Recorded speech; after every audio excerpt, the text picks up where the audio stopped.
নমস্কাৰ, মোৰ চেনেল চাই থকাৰ বাবে ধন্যবাদ। এই মুহূৰ্তত আজিৰ দিনটোৰ কেইবাটাও গুৰুত্বপূৰ্ণ খবৰ লৈ আহিছে আপোনালোকৰ মাজত।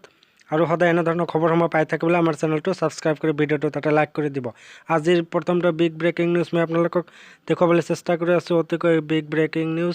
39গৰাকী হিন্দু মহিলাক কৰা হৈছে ধৰ্ষণ। 39গৰাকীৰ 27গৰাকীয়ে গণধৰ্ষণৰ বলি। 154 জন লোকৰ মৃত্যু হৈছে কেৱল ধৰ্মীয় হিংসাত।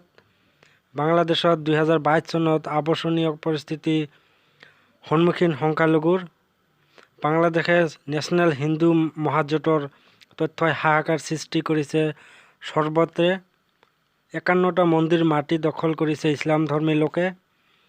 128টা মন্দিৰ ধ্বংস কৰা হৈছে।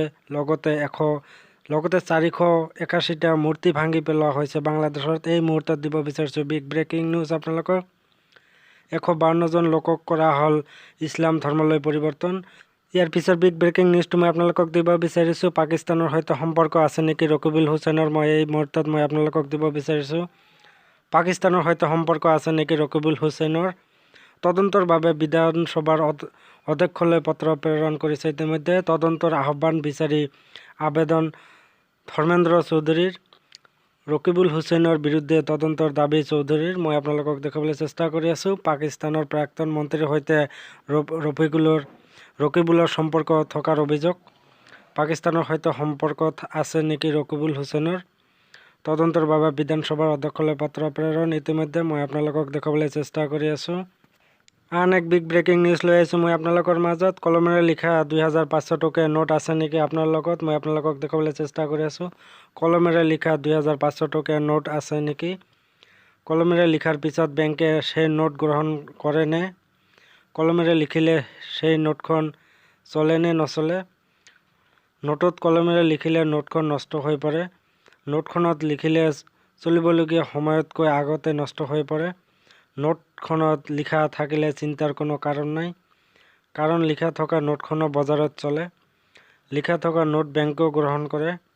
কিন্তু RBI নোটত নিলিখিবলৈ আহ্বান জনাইছে জনতাক। মই আপোনালোকক দেখাবলৈ চেষ্টা কৰি আছোঁ। কলমেৰে লিখা থকা নোট অবৈধ নহয়, সেয়া বৈধ বুলি ধৰা হয়। RBI লিখা থকা নোটত অবৈধ বুলি মান্য কৰে বুলি প্ৰচাৰ পাইছিল উৰা বাতৰি। মই আপোনালোকক দেখাবলৈ চেষ্টা কৰি আছোঁ। আচলতে RBIয়ে কোনো এই ক্ষেত্ৰত গাইডলাইন দিয়া নাই। লিখা থকা নোট অবৈধ নহয়, বৈধ হয়, এই মন্তব্য প্ৰকাশ কৰিছে RBI তৰফৰ পৰা। আন এক বিগ ব্ৰেকিং নিউজ লৈ আহিছোঁ মই আপোনালোকৰ মাজত। বতৰ বিজ্ঞানী কেন্দ্ৰৰ সতৰ্কবাণী ইতিমধ্যে জাৰি কৰা হৈছে। আগন্তুক দিনত প্ৰচণ্ড শীতত কঁপিব উত্তৰ ভাৰত। মই আপোনালোকক দেখাবলৈ চেষ্টা কৰি আছোঁ। ভাৰতীয় বতৰ বিজ্ঞান কেন্দ্ৰৰ আগজাননী। আগন্তুক 5 দিনত উত্তৰ ভাৰতৰ কেইবাখনো ৰাজ্যলৈ সতৰ্কবাণী জাৰি। প্ৰচণ্ড শীতত কঁপিব কেইবাখনো ৰাজ্য। পাঞ্জাৱ, হাৰিয়ানা, চণ্ডীগড়, দিল্লী, উত্তৰ ৰাজস্থান, উত্তৰ প্ৰদেশ পৰিব প্ৰচণ্ড শীত। অসম, মেঘালয়, মিজোৰাম আৰু ত্ৰিপুৰাত পৰাস্তম্ভ হ'ব নিম্নগামী।